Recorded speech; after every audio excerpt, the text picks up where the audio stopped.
Ara us faré la presentació de l'estegosaure. Tenia una longitud de 9 metres i pesava 2 tones. Tenia el cap petit i allargat, un bec i unes dents petites. A l'esquena porta 2 fileres de plaques protectores.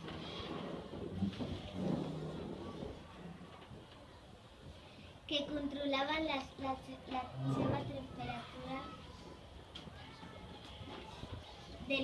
del cos. A la cua té 4 punxes per atacar els enemics.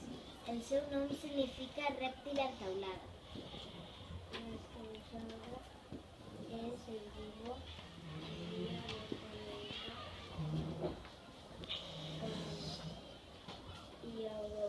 Potser va ser el dinosaure més gran de tots els dinosaures.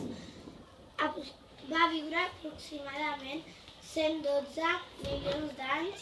Els primers fòssils es van trobar a Egipte i passava moltes hores a l'aigua.